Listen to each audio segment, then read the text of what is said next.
سڵاوتان دەبێت بەڕێزان. هاوڵاتیانی هەرێمی کوردستان بۆی قەیرانی سیاسی و دارایی لە دۆخێکی زۆر خراپدا گیان دەگوزێرن و هیچ ئیرادەیەکی جددیش نییە بۆ چارەسەرکردنی دۆخی هەرێم و ئاساییکردنەوەی. بە نوانداری بەڕێز مەسعود عەبدولخالق توێژەری سیاسی لە بەشی یەکەمدا تاوتوێم پرسە دەکەین، هەروە لە بەشی دووەمدا باز لە باڵگەنامەکانی ویکلیکس لە نێوان هەرێم و تورکیا دەکەین. سەرەتا ڕاپۆرتێک دەبین لە بەشی یەکەمدا، دواتر لەگەڵ میوانەکەمان شڕۆڤەیەم پرسە دەکەین.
دووبارە سڵاوتان لەبێت بەڕێزان. کاک مەسعود زۆر سوپاس بۆ ئامادەبوون لە بەرنامەکەماندا.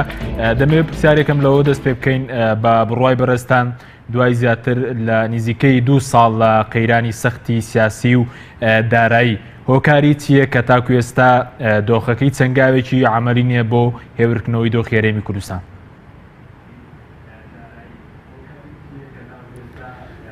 بەنای خوای گەورە و میهرەبان، وڵا هۆکارەکە زۆر سادەیە. ینی بینای ئەو دەسەڵاتەی منتەڵاقەکەی دەسەڵاتێکی زۆر شکست خواردووە هەر لە سەرەتادا. ئەمە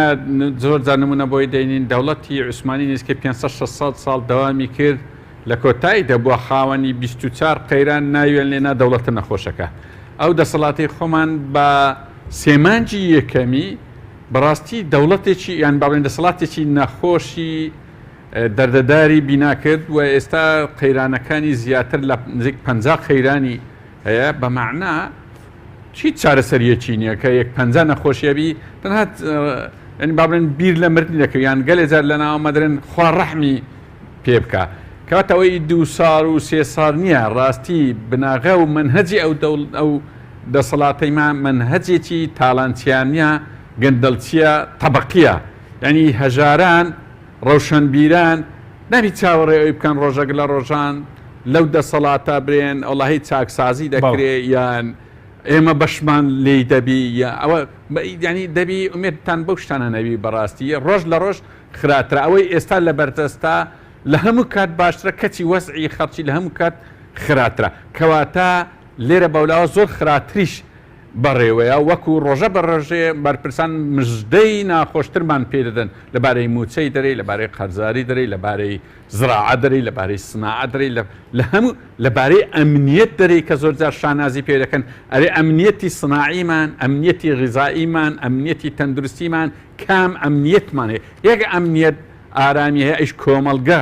خاوەنیتی دەی پارێزی. ئەو کۆمەڵگەیە کە لە قەدیمەوە لەسەر دەستی سەرکردا تاریخیەکانی کورد دروست کراوە،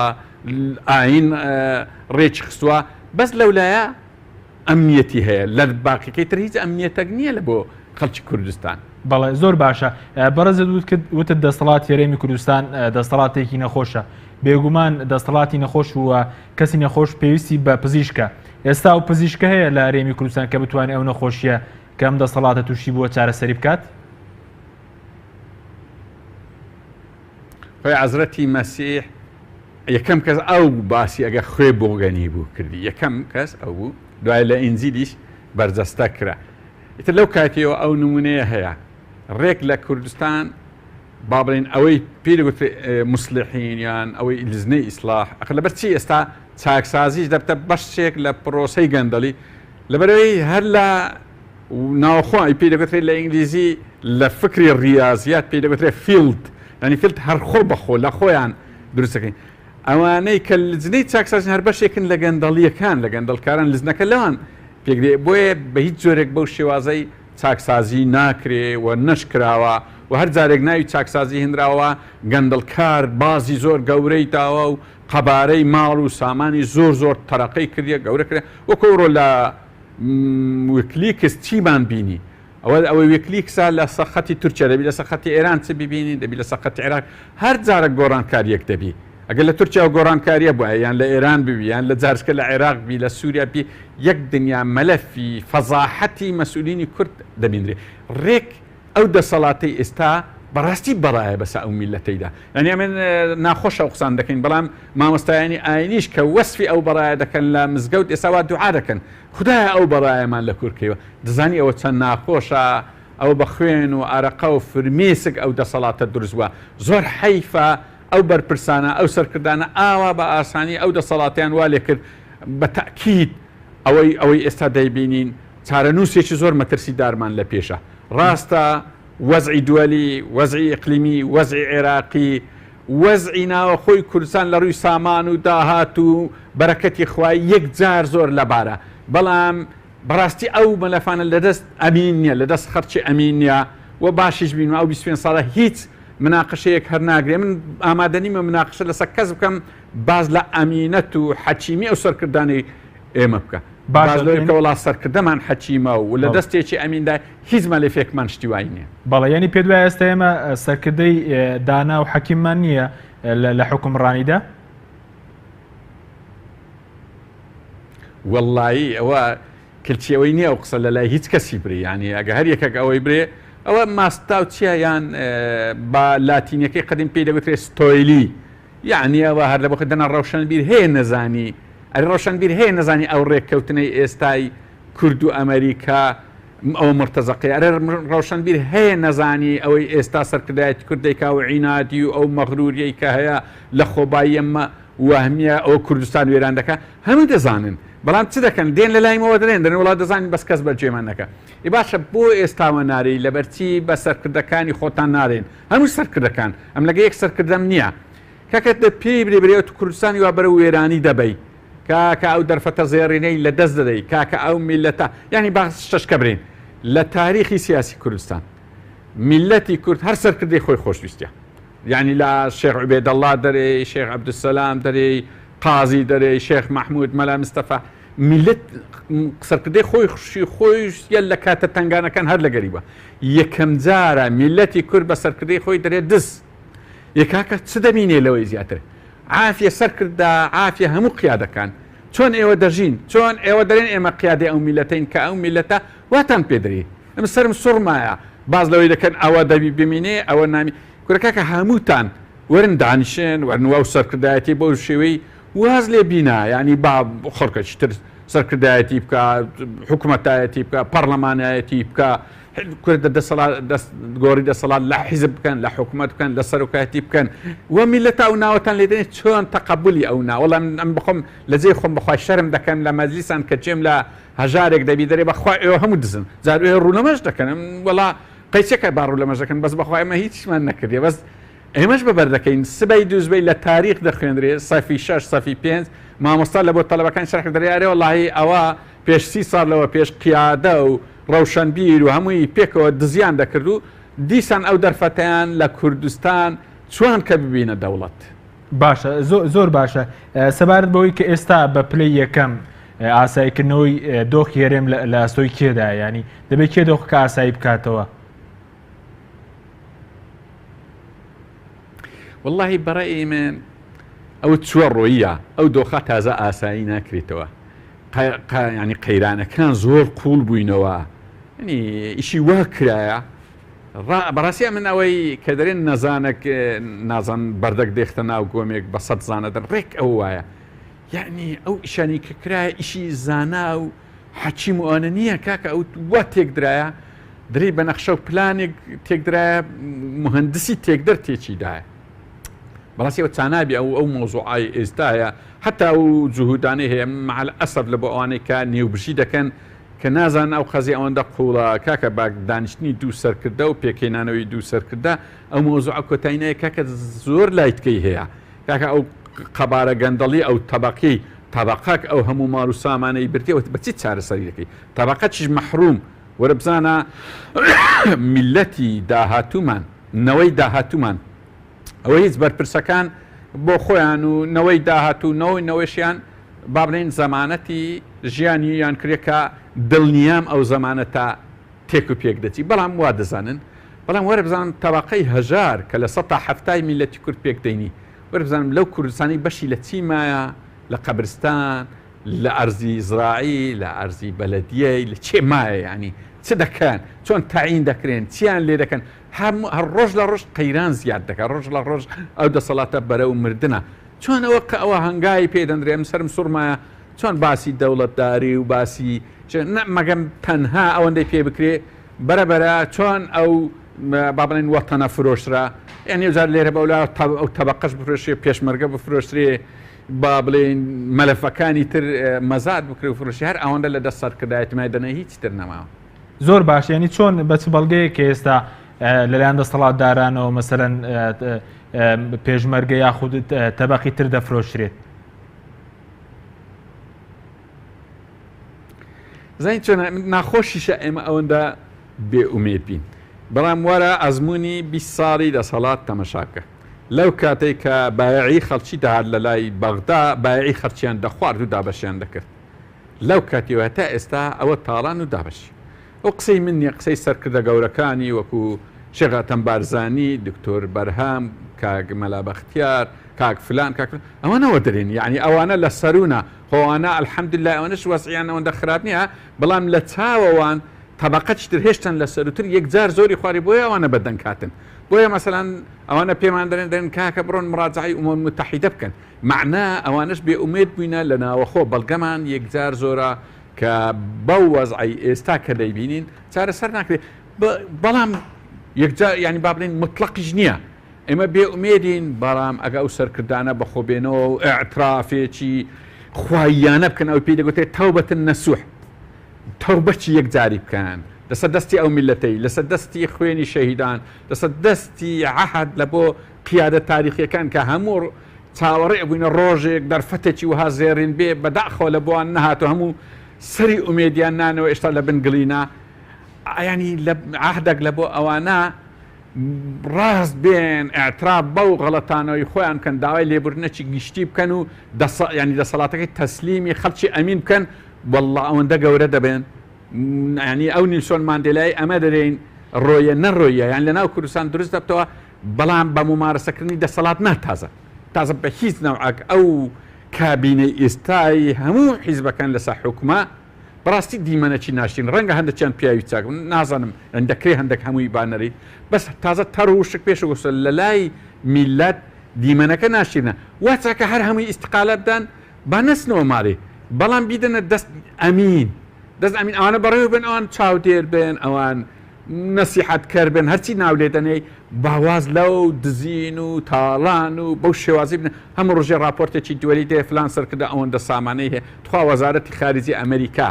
باز لەوە بکە برێ دەسەرکردا نزیکەی 100 میلیارد دۆلاریان هەیە کورد دەزین چەند عیبا وە جوابیش نەبی مع ئەسف ڕەوشن بیرێک نووسەرێک فەقیرەی ناگای لە هیچە دەست بە قەڵامەکە دەرێ وانێ و فلان سەرکردەمان ئەوەندە حەچی وەڵڵا بەخوای بەس ناشیرنکردنە وە خزمەتی هیچیش ناکە ڕاستی ئەوەیە یەقەی سەرکردەکان بگری برێ کورە هەڵەی گەورەی کوێ زاڵمی کوێ زوڵم لەو میلەتە فەقیرەی دەکەی خۆت تێری منداڵت تێر کردیا پێشمەرگەی قوربەسار بە کوشتنی دەدەی 500,000 دەدەیست کورە 500,000کەش لە بۆ نامێت ئەوە بە چ بدا ینی ویجدان زەمیر ئەوە ینی ئەوانە باشە ڕەوشن بیران ئێوە وابرێن بۆ هەری دەگری ڕۆژێک دادێ دەزانم وەش دەری بەس کەیوە بازەکەی ئەو کاتە بازەکەی کە تشکست هاتووە کە کەس نەمایە وەکو پێشووتر بینیومانە. زۆر باشە گەر باس لە ئەوە زیانەکانی بۆ ناوخۆی هەرێمی کوردستان ئەو دۆخە نالەباری کێستا ئەی زیانەکانی بۆ ئاستی دەرەوە بەتابەتی دوای کۆتایاتنی شەڕی داعش زیانی بۆ کورتیە ئەو مەسەلە ناکۆکی و دووبەرەکێکی ئێستا لە هەرێمی کوردستان بوونیەیە. هەر ناکۆچی دووبەرەچی نییە لەوی خەتەرتر ئەوەیە تو سەر کردا بەرپرس هەر بخۆی یعنی وەرە چێ هەیە نەزان باشە ئەم پێم عەجیبە بە سەرکردایەتیمە ئیتیفاقیەک لەگە ئەمریکا دەکات لە جیاتی داوای گەڕانەوەی مادەی 140 بکە داوای ڕێفراندۆم بکە داوای عێراقێکی سێ هەرێم بکە یەک کۆمەڵە داواکاری بکات تو داوای 450 میلیۆن بکە کام مەسئول هەیە لە 450 میلیۆنی نییە یعنی ئەوە چی ئەو داواکار ئەو سەر سوڕ دەمینی ئەو چۆن ئەوە بیکەینە ئیتیفاقیە بە وەسیقاس بینی لە تاریخ دەخوێندرێ ینی لەگە ئەمریکا ئیتیفاقیەک بکرێ ئەتا ئێمە مووسڵ دەگرنەوە ئیتیفاقیەکە خلاص دەبی ئیتانەوە ڕێزت نامین لە دنیا من ئەو ڕۆ شتێکیشم نووسی کاتی خۆی بە ناپلیۆنیان گۆگوتیان ئەوە عەمیلمانە زۆری خزمەتی فەڕەنسا کردێت جاسووسی چاک بووە شەڕی چاچ کردە گوتی لەبارەی چی لە پایچی گوتی وڵا پارەی وەرکە گوتی بڕۆن نیزچی منی مێخن مەرحەباشی ناکەم بڕۆ بەس پارەی بدەنێ و داژنانیشم لەگەری کۆبنۆشی لەگە ناکەم تەوانە تو ئەگەر بەس هیوایەتت پارە بوو لە ئیتیفاقی ینی ئەم جارە گوت پۆل برێمەر ئەو شتەی ئاشکرەکەی مە گوتمان درۆی دەکا پۆل برێمەر سەرکردایەتی ئێمە پاکن بەڵام ئێستا ڕۆژ بە ڕۆژ بە دەردەکەوی سەرکردایەتی ئێمە بەس حەزی لە دۆلارە ینی دۆلار چییە ئەدی ئێمە هەموو ملچتونینە ئێمە ئەوەندە دۆلاری لە ئەمریکا دەستکەمە 100 ئەوەندەی زیاتر دەدەین ئێمە هەموو ئیتون یعنی مشکلەکە ئەوەیە ئەبە و شێوازەی جەبهەی دیبلۆماسیمان یەکجار زۆر لاواز دەبێت کە ئێستا لاوازە ئاشتۆر کارتر دێتە بەغدا نایێتە کوردستان کۆنگرە دەکرێت لە بۆ پاڵپشتی عێراقی بەڵام نوێنەری کورد زۆر باشە کاک مەسعود زۆر باشە پارەت وەرگرتی لە زۆر باشە کاتێک کەم ماماوە سەبارەت بەوەی کە هەندێک لایەن ئێستا ئەو پرۆتۆکۆلە سەربازیە کە لە نێوان هەرێم و ئەمریکا کراوە بە شتێکی مێژووی ناوی دەبن ڕایبەرزت لەو بارەیەوە چیانی وڵاو ڕۆکاری کاتێرێک لێ دراوە مارەك ماسیەکی لەناو ئەوێ دەردەین بیخوا دەرێەوەی ئەلام وای لێکە درێ ها ئەو مارە ئەو ماسی لە خینکان ڕزگار کرد ڕێک ئەو ئیدعاە بەوەی دەچی ئتکاکە ئەو پرۆتۆکۆلا ئەشەدەمبیلا و پرۆتۆکۆلا ئەمن کەمێکم ئەوەی ئیبراهیم میلی پاشا و سولتان عەبدولحەمید دیتم لەبارەی سوارەی حەمیدی شروتەکانی سوارەی حەمیدی زۆر بەقووەترە لەو پرۆتۆکۆلەی کە باز دەکرێت ئەوەی سوارەی حەمیدی یەک لەو نقطانەی تێدا و ڕاستە پارەی تێدا بوو ئەرزاقی تێدا بوو کاوجۆی لە بۆ هێسترەکان تێدا بوو ئەوانەی تێدا بوو بەڵام باسی ئەوەی تێدا بوو کە ئێمە شەڕی ناوەخۆ ناکەین بەس شەڕی داگیرکاری کە لە دەرێ هات ئی عوسمانی دەکەین بەزەوە کۆنتراتێک مووسڵ دەگرینەوە کۆتایی دێ هێزەکان نای بچنە ناو مووسڵێ ئەگە پێویستی کردەرێن وەرن بەقەدەر حرەکەکان پارەکەتان دەدەینێ ئێوە 428 پێش بەڵام ئەوە ڕاستەقینێ ئەنگۆ تەنها 100,000 پێشمەرگەرەسە ئەمە بەقەدەر یعنی ئیهانەتی یەکجار زۆر گەورەی تێدایە لەسەر کورد لەسەر سەرکە من نازم چۆن قبولیان کردە نامێن ئیتیفاقیم دەکرد دەمگۆ بەڵێ ئەمە دەچین بەشداری شەڕی مووسڵ دەکەین بەڵام بۆ شەرتەی مادەی 140 کەرکووک ناوچەکانی مووسڵ بگەڕێتەوە سە کوردستان 170 بودجەمان بگەڕێتەوە ڕێفراندۆم ئەمریکا وەرە ئاعتراف بە ڕێفراندۆممان کە کاتە ئێستا ئاعتراف پێناکەوی دەری نابی بکرێت یەک کۆمەڵە مەرجی وەتەنی هەبوو لە جیاتی مەرجی مادی زۆر ئەو کاتی دەبووە خوێنی پێشمەرگە بەرامبەر نیشتیمان ئێستا خوێنی پێشمەرگە بەرامبەر دۆلارە زۆر باشێنی پێ دوایە تەنها ڕێکەوتنەکە بۆیە کە لە بەرامبەر پارە و لە بەرامبەر گرتنەوەی مووسڵ هیچ دەستکەوتێکی نەتەوەی تیان نییە وەڵڵە بابا ئەوە پێی ناگوترێ ڕێککەوتن ئەوە ڕێککەوتن نیە ئاگاداربی ئەم زۆر مەترسیم هەیە ئەو مەلەفەی ئەو ئافرەتەی کە مەلەفی ئەمنی عێراقی پێوەیە نەک لە وەزارەتی خارجی عسکەری نییە ئەمنیە ئەم زۆر دەترسم ئەوە هەمان ئەوانەی کە مەلەفی سەحوەی لە خوارەوە لە دەست بوو کە مانگانە سێ وەرەقەی دەدا برایەک عەرەبی سونی و دەبابی مرتەزەقەی لە بۆ بکە ئەم زۆر مەترسیم هەیە هەر ئەو مەلەفەبی ینی ناخۆشیش ئەو قسەی دەکەین یعنی ئێمە لە کۆتاییدا داوا لە سەرکردایەتی کوردی دەکەین ناو لەوەی نەنێ پرۆتۆکۆل و ئیتیفاقیە چکۆ ئیتیفاقی کەیشتی وها بووە بڕۆ فلان شوێنم لە بۆ بگرۆ ئیتیفاقی کۆتایی و هامەش پارەکە دەمێکا کە ئەمە ئەو مرتەزەقەی کاتی خۆی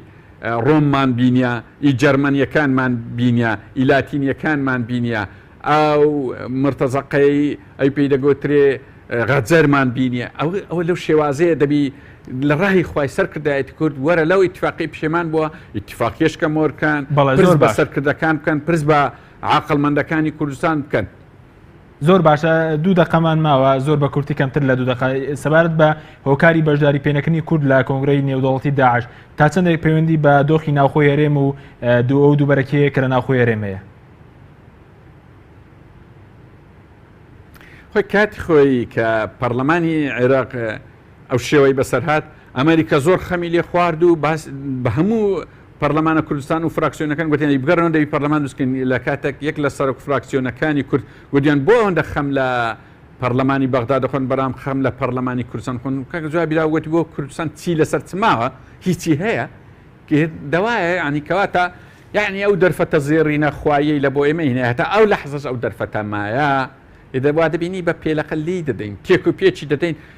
چ ڕێزەکەت ببینێ کە ینی ڕۆژئاوە و ئەمریکاش تەمەشای مووقفی میلەتی خۆت حیزبەکان لە ناوەخۆ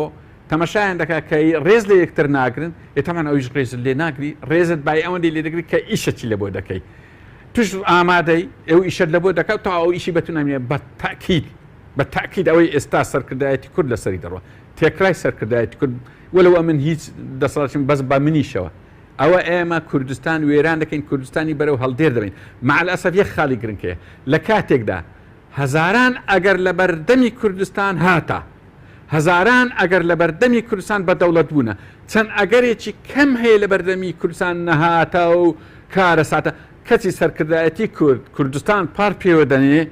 وەکو ئەنوەر پاشای قەدیمی عوسمالی کوردستان پار پێدەنی بەرەو ئەو نهاتانەی دەبا بەرەو ئەو هەموو هاتانەی نابەکە لە پێشمانە زۆر بەداخەوە زۆر باشە بەڵام دووبارە داوا و ڕزای کۆتاییان لێ دەکەین کە مەجال هەیە جارشتر بە خوددا چوونەوە و ئاعتراف بەو هەڵانە بکرێت. باشە زۆر بە کورتی پێ دوایە لە سەیەم دەسەڵاتداران ئەگەر بە خۆیان دەنەستنەوە کوردستان و حکوومەت تێرێم لە لێواری مەرگدایە خەڵک لە لێواری مەرگدایە بە دڵنیاییەوە ئەو نەزەریەی ئەو عینادیەی ئەو حکمەتەی ناوێن لێ نایە کە سەرکردایەتی کورد وا لە ئێستا لە سەری دەڕوا هیچ گومانی تێدانە بە تووشی هەڵدێرەی زۆر گەورەمان دەکە هەر هەمومان ئەو چەند جاریش تووشی هەڵدێر بووینە زۆر بەوردی ئێمە متابعەمان بەسخوای گەورە دەرکەچی دەکاتەوە یان حەدەسە چی دۆلی بۆ پێش ئەوەی داعش بێ لە هەڵدێر بووین ئێمە بەڵام ئەو لە دوای داعش دیسان بەڵکو حەدەسەکی دەردێ بە تەمایخوای ئیشاءالله خوا ڕزگارمان دەکات. بەڵێ زۆر سوپاس بۆ مەسعود عەبدولخالق توێژەری سیاسی کە لە ستۆدیۆکانمان لە هەورێر لە بەشی یەکەم لەگەڵمان بوو لە بینێرانی بەڕێز لە بەشی دووەمدا باز لە بەڵگەنامەکانی ویکلیکس لە نێوە هەرێمی کوردستان و تورکیا دەکەین بە میواندەرێک لە بەڕێزان ڕێبوار عەلی نووسەر و ڕۆژنامەنووس هەروە لە بەریتانیا ئیبراهیم محەممەد مامۆسای زانکۆ سەرەتا ناوبڕێک وەردەگرین دواتە دەگەڕێنەوە وڵاتە.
دووبارە سڵاوتان لەوێت بەڕێزان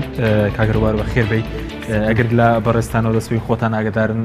پێگەی ویکلیکس زیاتر لە 300,000 بەڵگەنامی لە سەر تورکیا بڵاو کردووە لایویشەن نزیک بە 1000 بەڵگەنامە و ئیمێڵ تایبەتە بە پەیوەندیەکانی هەرێم و بڵین پارتی دموکرات و پارتی داد و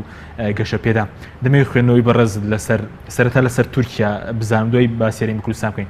بڵاوکردنەوەی ئەو بەڵگانە لە ئێستادا بۆ چیەکە لەسەر تورکیا بەشێکە لەو هەڵمەتی کە دژی حکوومەتەکە ئەردۆغان بەڕێوێت بەڵێ بەناوی خۆی بەخشندە و میهرەبان لە ڕاستیە وەسعی تورکیا وەسعێکی بارودۆخێکی شڵەقاوە و ئەم کودەتایش کە ڕوویە ئاماژەیەکە بۆ ئەو ناهاوسەنگیە و ئەو ناڕێکی کە ئێستا بەسەر حکوومەتەکەی ئاکپارتیا هاتووە یعنی ئەمە هەمووی شەر نییە لە دژایەتیەوە بوو بێ بەشێکی ئەو هەڵە سیاسیانەیە کە بەڕاستیەم حیزبە تێیکەوتووە و ئەو پیلانەشە کە یانەیان دەسەڵاتە بگۆڕن ئەنجا ئەوەی کە حکوومەتی ئۆردوگان لێترسا ئەمەی ویکلیکس بوو کە پێشتر بڵاویان کردەوە لە گەرمەی کودەداکەیە کە ئەوان داواکەن ئەم بەڵگانە نەخرێنە ڕوو بۆ چونکە نهێنەکانیان کەشۆکە باشە مەترسی و بەڵگانە بۆچی حکوومەتی تورکیا ئۆردوغان لەو بەڵگانە دەترسێنی مەترسیان چییە و بەڵگانە مەترسیەکەیان ئەوەیە کە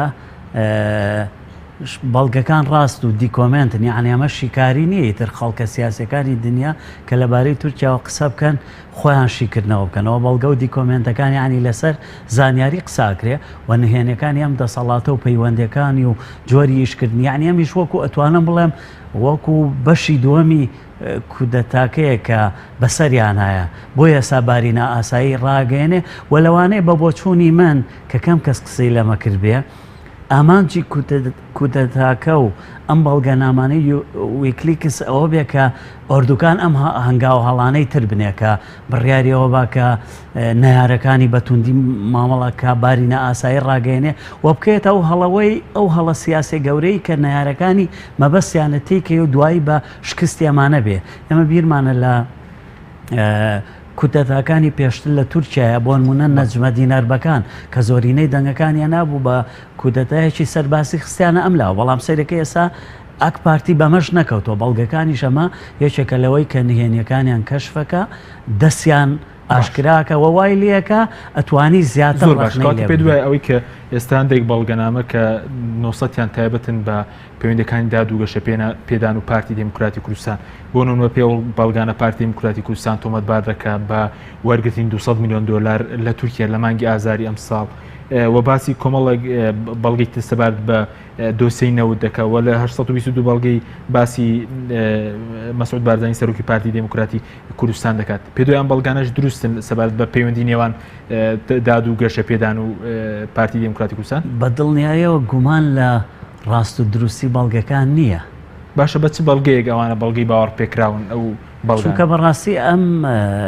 ینی پێگەیە ئیشە سەرێکەکەیەوەیە و متمانەی گەوری لە ئاستی دنیای وەرگرتووە لە پێشوە کە هەر بەڵگەیەکی بڵاو کرد بێتەوە کەس نەیتوانیەوە ڕەتی کاتەوە کە ئەم دیکۆمنتانە دروستکراون یعنی بەڕاستی ئەمە هەوڵێکی گەورەی ئیستیخباراتی و هینی گەورەی لە پشتەوە ئیسەلمێنی ئەمانەی تر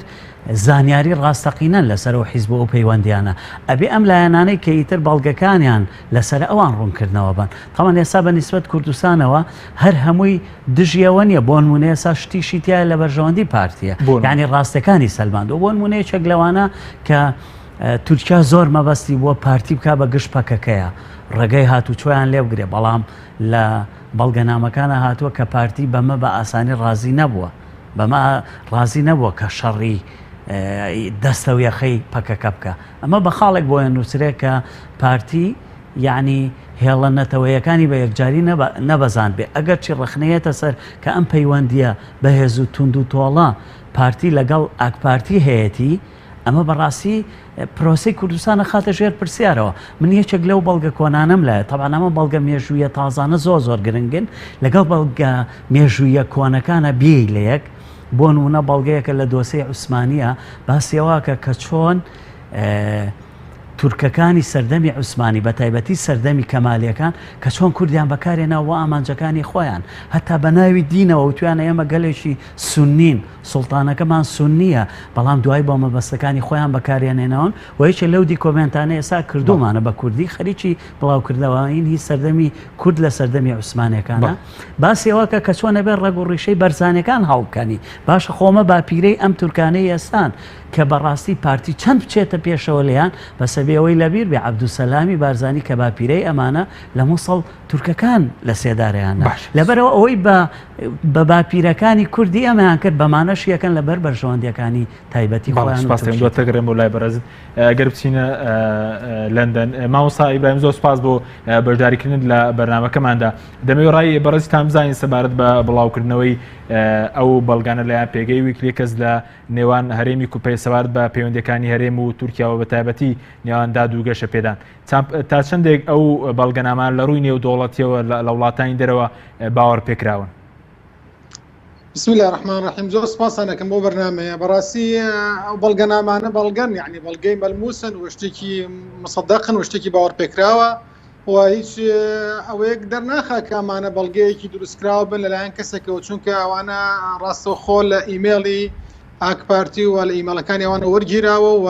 دزەکراوەتە ناوە ئیمێڵانە بە شێوازێکی فەرمی دیارەکە ئەمە بۆی لەکوێوە دێ بۆ کوێ دەڕوات یعنی ئەوە هیچ لەگەڵ ناگرێ بڵێن ئەمانە شتێکی دروستکراون شتێکی مفۆبرەکن دروستکراون بۆ یەکەوە لە پەیوەندیەکانی ینی زەرەر بە پەیوەندیەکانی نێوان ئاک پارتی و چواردەوری خۆی و هەرێمی کوردستان و ئەو ناوەندانە بگەێنێ بەڵکو ئەمانە شتێکن کە ویکلیکس بەڕاستی بە شێوازێکی ڕوون و ئاشکرا سوودی ڕوو کە فعلەن ئەو پەیوەندیانە هەبووە و ئەو شتانەیش کراوە و من لێرە دەبێت ئەوە بخەمە ڕوو کە فعلەن دەبێت لایانی پەیوەندیدار و ئەو لایانانەی کە ناوانە هاتوونە ناو ئەو بەڵگەنامانە ڕوونکردنەوەی خۆیان بدەن و چۆنەتی ئەو بخەنە ڕوو کە ئایا چۆن ئەو کاران نەکراوە و ئایا چنێک زەرمەند بۆ هەرێمی کوردستان یا لایەنەکانی تر و ئایا چنێک ئاک پارتی توانیوێتی سوود لە هەرێمی کوردستان وەربگرێ بۆ ئەوەی کەوا وەکو پێگەیەکی استراتیژی خۆی وەکو پێگەیەک بەکاربێن دژی لایەنەکانی تر ئەمە دەبێت ڕوونکردنەوەی بەدوای بێت یعنی ئەوە نییە کە قسە لەسەر ڕاست دروستی بەڵگەنامەکانی قسە لەسەر ئەوەیە کە ئایا ئەمانە چۆن تعاملیان لەگەڵا کرد هەندێکیان بوونەتە مێژوو و هەندێکشان ئێستا فعلەن کاریگەریە لەسەر ئێستامان وای دەبێت قسە لەسەرەوە بکرێ ئایا کاریگەریەکانی ئێستای ئەم بەڵگەنامانە و چۆن تعامل لەگەڵا بکرێت. زۆر باش ئێستا کاریگەری ئەو بەڵگەنامانە چییە بۆ سەر ناوخۆی هەرێمی کوردستان ئەوەی کە ویکلیکس بڵاوی کردوتەوە؟ بێگومان لە هەرێمی کوردستانە ئەزەماتێ یعنی چەندین قەیرانەیەکی لەوانە قەیرانی سیاسیەوە قەیرانی داراییەوە قەیرانی پەیوەندی نێوان پارتە سیاسەکانەوە قەیرانی دابەشبوونی هێزە سیاسەکانی ناو هەرێمی کوردستانە ئەمە بەڕاستی لەلایەکەوە پشتگیریە بۆ ئەو لایەنانەی کە دژی لایەنێکی ترن لە هەرێمی کوردستان کە بنیردە لە پارتی دیموکراتی کوردستان واتە ئەو چوار لایەنەی ترکە لە دژی سیاسەتەکانی پارتی لە هەرێمی کوردستانە پشتگیریەکیان دەست کەوتووە کە فعلەن ئیسەلمێنێک کە پەیوەندیەکانی پارتی دیموکراتی کوردستان لەگەڵ تورکیا ئەمانی لێ بەرهەماتووە کە لە ناو بەڵگەنامەکانە بە دەرکەوتو بۆی دەبێتە خاڵێک کامان بەکاری بێن بۆ جۆرێک لە استخدامی سیاسی بەکارنانی سیاسی لە بەرامبەر پارتی دیموکراتی کوردستانەوە پارتیش دەبێت لە بەرامبەردا ئەو بسەلمێنێت کە ئەو پارە وەرگرتنەوە ئەو جۆرە پەیوەندیکردنە لەگەڵ ئاک پارتی و لەگەڵ حکوومەتەکە ئەردۆغان و لەگەڵ ئەو ناوەندە سیاسەکە لە تورکیا هەبووە فعلان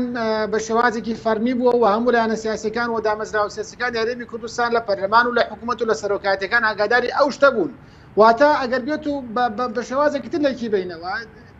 ئەناڵایزی بکەین تەحلیلی بکەین لە تورکیا ناوەندی سیاسیمانەیە ئەم ناوەندە سیاسانەی کە لە تورکیا هەن ئاگاداری چۆنێتی دەرچوونی پارن ئاگاداری چۆنێتی تەعاملکردنی هێزە سیاسەکانی ناوخۆن لەگەڵ دەرەوەدا و بە شێوازێکی فەرمیژەوان کردووانەوە نەترساون لەوەی کە پێم وانەیە کە تورکیا زەرەرمەند بێت لەوەی کە ئەم بەڵگانامان لەگەڵ هەرێمی کوردستانە بخاتە ڕوو بۆی کەوا زەرەرمەند بێت نەخێر بەڵکو شێوازێکی فەرمی کردوەتی زۆر باشەکە و دەڕەتەکە زۆر باشەکەواتە پێ دوایە بڵاوکردنەوەی ئەم بەڵگانە کە باز لە پەیوەندیەکانی پارتی دیموکرات و دادوگەشت پێیان لەم قۆناغەدا بۆ هەرێمی کوردستان زیانیان هەیە؟ بەڵێ بێگومان زیانیان هەیە و ئەوە دەردەخەن کە پارتی دیموکراتی کوردستان و حکوومەتی هەرێمی کوردستان و کوردستان وەکو پێگەیەکی جوگرافی لەلایەن تورکیا و بەکار هاتووە بۆ مەرامی سیاسی بۆ لەدانی پەکەکە بۆ ترەمە بواری سیاسی من ناڵم ئەوە پشتگیریە بۆ لایەنێک یا دژایەتی لایەنێکی تری سیاسی بەڵکو لە ڕووی سیاسی و لە ڕووی تەحلیلی سیاسیەوە بەکارهێنانی جیۆسیاسی هەرێمی کوردستان بۆ یەکلاکردنەوەی کێشەکانی تورکیا لەگەڵ پەکەکەیە لەگەڵ عێراقا یا لەگەڵ ئێرانە بەڕاستی ئەمە کاریگەری سلبی هەیە لەسەر ئاسی ناخۆی هەرێمی کوردستان چۆن دەبێت هێزێکی ئێمە بەردەوام لە هەرێمی کوردستانەوە دووبارە دەکرێتەوە کە دەبێت هێزە سیاسیەکان پەیوەندەکان لەگەڵ بەرژەوەندی گشتەکانی هاوڵاتیان هەرێمی کوردستاندا بگونجێ و نەچنە تای تراژوی هێژ هێزێکی سیاسی ئیقلیمی بەتایبەتی و هێزە سیاسی ئیقلیمیانەی کە کورد بەشێکە لە کێشەکانی ئەو وڵاتانەوەواتە کێشیان لەگەڵ کورددا لە ناخۆی وڵاتەکانی خۆیانە بۆ چونکە ئەوان دەیانێت بەردەوام هەرێمی کوردستان بەکاربێن پێگەری کوردستان چ لەلایەن ئێرانەوە چ لەلایەن تورکیاوە کۆن لەلایەن سووریاوە و ئەمانە بەڕاستی هەمووی دەلالەت دەخاتە سەرەوەی کە فعلەن ئەمە کاریگەرێکی سلبی دەبێت لەسەر هەرێمی کوردستان بەو ئاڕاستەیەی کە کێشەکانی هەرێمی کوردستان لەو چ لە ساڵحی لایەنێکی سیاسی دا دوو لایەن سیاسی لەگلای بێتەوە. سپاس دەکەم دواتر دەگەڕێمەوە لای بەڕێزت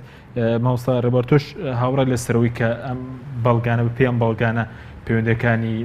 بڵین پارتی و دادوگەشە پێدان لە بەرژەوەندی هاوڵاتیانی کوردستاندا نەبوو؟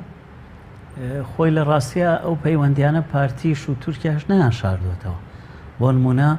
کاتی سەیری هەڵمەتەکانی هەڵبژاردننی ئەکپارتی بکە لە تورکیا باسی هەولێری شێ کرد. یعنی ئەم پەیوەندەی نەشاردوێتەوە هەر بە هەمان شێوە پارتی دیموکراتی کوردستانیش کاتێکە پێشوازی لە ئۆردوگانەکە کەیەتە هەولێرەوە یعنی هەولێر باڵەکانی تورکیا ڕاستێتەوە لەوانەیە لە تورکیا شاوای بۆ نەکراوی ینی لە کوردستانە زۆر ئەم دەسە ئەتوان بڵێم زۆر نهێنی نەبووە پەیوەندێکی بەهێزەیە چونکە کوردستان دابەش بووە بەسەر دوو بەرەیە بەرەی ئیقلیمی کە بەڕاستی تورکیا بەناوی سونەشەوە لەم لاوەبەرەی ئێران کە هێزەکان دابەش بوون بەسەریانە یعنی ئەسامە شتێکی ئاشکرایە بەڵام ئەم وردەکاریانەی پارە وەرگرتن ئەم بەڵگەهێنانەوە سامەڕێگە پێدراوە پیاسە ناوخۆی و نێودوڵەتیەکان ئەو جۆرە پەیوەندیانی کە لەو بەڵگەنام ئەگەر ڕاست بوونەوە وەرگنی پارە و شت بەداخەوە کوردستان یعنی هیچ شتێکی ئەتوان بڵێم سەروەری یاساییتیانە هەتا ئەمانەی تا بکرێت بۆ نمونە ئێستا پەرلەمانە پەچی کەوتەوە حکومەتە یعنی دەستگا شەرعیەکانی کە بە بەرچاوی خەڵکەوەی پەچیان کەوتەوە هێزە سیاسەکان بەداخەوە هێزە سیاسەکانی کورد لەم ماوەی 25 ساڵە یعنی سەیرەکەی زمینەیەکی بەهێزیان نییە هەر هێزە پەیوەندیە لەگەڵ لایەنێکە ئەم هێزانە دابەش بوون بەسەر ئەم هێزە ئیقلیمیانە و هەرێمایەتیە و هەڵەی باپیرەکان دووبارەکەنەوە بەڕاستی کوردەوە یەکێکە لە دەردە کورد و یەکێکە لە کێشەکانی ئێمە کە بریتە لەوەی پشت بە وڵاتانە هەموو هێلکەکانی سیاسەتی کورد خەیتە سەبەتەی هێزە ئیقلیمیەکانەوە پشت بە ئەمریکا بەسی ئەنجامەکەی چۆن کورد لە مێژووە فەشەلیانەوە مەش بەڕاستی ئەمە مەترسێک باشە فەشەلێن زۆر باش ئەم پەیوەندیات چاچەم بەڵگەنامەوە دەخن کە پەیوەندەکانی هەرێمی کوردستان لەگەڵ وڵاتانی دراوسێ پەیوەندێکی مؤسساتی نیە بەڵکو پەیوەندێکی حیزبیە لە 100% ئەمانە پیشانیان کە چونکە پەیوەندی بە پارتێکەوە بۆ ئامانجێکی دیاریکراوە لە شوێنە شەرعەکەی کوردستان کە پەرلەمانی کوردستانەوە بێ لەوێ سیاست دیاری بکرێ بەڕاستی لەوێ نەخشەی نەکێشراوە دەسەڵاتە سیاسەکانی کوردستان هەتا هێزە شەریکەکەی پارتیکەیەکێتی ئاگەی لە زۆر لە نەسیاسەتی نەوتە لە سیاسەتی خارجیە ئێستا لە کوردستانە ئاشکرایە پارتی باڵادەستی خۆی سەلماندەوە و ئەمریکاش پشتگیریەکە ئەنجا لەناو بەڵگەکانە شتێکی تایە کە چۆن ئەمریکا بە هەموو شێوەیەک پشتگیری تورکیاکە بە هەموو شێوەیەک لەگەڵەوەیە کە ئامانجە استراتیجیەکانی تورکیا بەدیبێنێ بۆچی چونکە ئەو هاوپەیمانێکی گەورەی و وە کوردیش بەڕاستی لەمایە بۆ دەرەکەی ئەمریکایەکان کە کورد وەکو شەڕکەرێ بەکارێنن کە کورد وەکو ئامانجێک بەکارێنن کە بۆ بەرژەوەندی استراتیجیەکانی ئەمریکا و دۆستەکانی شەڕکە ئەوە تا سەیرەکەی گفتوگۆی گەورە لە نێوان بەرپرسە تورکیەکان و ئەمریکەکانە هەیە لەسەرەوەی کە چۆن ڕێگا لە پەکەکە بگرن کە چۆنەوەی نفوزی پەکەکە کەم بکەنەوە هەتا هاتوچۆی فڕۆکەخانەکان کە ئەمە شتێکی گشتیە و هەموو کەس هاتوچۆی لێکە کە چۆن حەزریان بخەنە سەر و ڕێگەیان پێنەژە کاتمان کەمەوە پێ دوایە دەبێت لێ کۆڵنەوە بکرێت لە ئاسیری کوسە لەسەرەوە بەڵگانە یەخ ئەولانەی کە ناوی هاتووە ڕوونکردنەوە بدەن بە ڕایگشتی بە دڵنیاییەوە ئەبێ ئەمانە جارێ بەڵگە و زانیارین بۆی کەشیکاریەکە بەڵگەی بەدەسەوە بێر کەسێکە قساکە بەڵگەکان وەلایانی بەرامبەریش ڕوونکردنەوە لە سەریبن وە شتێکی کەش دەرەخە بەڕاستی هەرێمی کوردستان هەتا ئێستا سیاسەتێکی تەندروستی نەبووە ئەبێ هەموو هێزەکان بەخۆیان بچنەوە و ئەجینا ئەوە تا بەڵگە مێژوویە کۆنەکان پیشانیان کە کورد سیاسەتێکی تەندروستی نەکردو ئەوە بەڵگە نوێیەکانی پیشانیان کە کورد دیبلۆماتێکی شارەزانیە و سیاسەتە کەشی لەژێر پرسیار. بەڵێ سوپاس دەکەم مامۆستا کاتمەکەمەوە گەر بگرێم و لای بەرز سەبارەت بە لە وڵاتانی پێشکەوتوو بۆ نمونەوەی کە پێشتر لە سەرەندەی وڵاتانی پێشکەوتوو بڵاو کرا لە ناوخۆیان وڵاتانە ینی چۆن کار لەسەرم جۆرە بەڵگانە دەکرێت پێ دوای دەبێت لە هەرێمی کوردستان چۆن لێکۆڵنەوە لەو بەڵگانە بکرێت بە ئاراستەی بەدیێنانی بەرژەوەندەکانی خەڵک لەم وڵاتانە کە فعلا باس کە ویکلیکس بەڵگەنامە لەسەر بڵاو کردوونەوە لەسەر دوو ئاس ئیش لەسەر دەکرێت لەسەر ئاسێکی فەرمی کە بریتە لەسەر دامەزراوە سیاسەکان ناو پەرلەمان ناو دادگاکانە ئیش لەسەر دەکرێت و ئاسێکی جەماوەری لەسەر ئاسی ناوخۆی وڵاتەکە خۆپیشاندان و لەم جۆرە ڕای گشتی دروستکردنی هێزەکانی کۆمەلگای مەدەنی دامەزراوە سیاسەکانی و دامەزراوەکانی کۆمەلگای مەدەنی ڕێکخراوەکانی کۆمەلگای مەدەنی ئەمانە هیچ لەسەرەوە بکەن کە فعلا ئەمانە بەچ ئاڕاستەیەکدا بوو داوای ڕوونکردنەوە لەلایەنی پەیوەندیدارکەن بۆچی ئاوا بەم ئاڕاستەیە کاریان کردو لە هەرێمی کوردستانە و بۆچی نانتوانیوە کارکتەرێکی سەرەکی بن لە پەیوەندی لەگەڵ وڵاتاندا بۆچی دائیمەن بەکەنێراو بووین لەلایەن وڵاتانەوە بۆچی ئێمە ئەم کۆمەڵە پرسیارانە ڕوبەڕووی دەسەڵات بکەنەوە و داوای ڕوونکردنەوە بکەن و داوای هەڵۆسکەن لەم وڵاتانە زۆربەی ئەگەر بێت ئەم کارە ساتانە ڕوو بدا بەڕاستی استیقالێ بە دوایە و دەست کارگەشتانە ڕووخاندنی حکوومەتیشی لە بە دواوەیە بۆیە پێویستەکە لەسەر دامەزراوە سیاسەکان لەسەر کەسەکان لەسەر ئەو لایەنانی کە ناوە ناتون ناو ئەم بەڵگانە ئەمانە ئەوە بۆ خەڵکی ڕوونکەنەوە دڵنیایی بە خەڵکی بگەن کە پەیوەندەکانیان پارەوەرگرتنەکانیان ئەم شێوازە لە پەیوەندیگرتن لەگەڵ تورکیا کە تورکیا ئێستا تووشی ئەزمێکی گەورە بووە بەڕاستی بۆ خەڵکی ڕوونکەنەوە کە بڵێن ئێمە ئەم پەیوەندیان لەسەر ئاسی جەماوەری بۆ بەرژەوەندی گشتی وڵاتەکان هەرێمی کوردستان بووە. بەڵێ زۆر سپاس بۆ ڕێک لە بەرزان ئیبراهیم محەممەد مامۆسای زانکۆ کە لە لەندەنەوە لەگەڵ مام زۆر سپاس بۆ بەرسنەر زۆر سپاس بۆ ڕێبوار عەلی نووسەر و ڕۆژنامەنووس کە لە ستۆدیۆی سەرەکی لەگەڵ مام بوو تا بەرنامەیەکی تر بەخواتان دەسپێرین.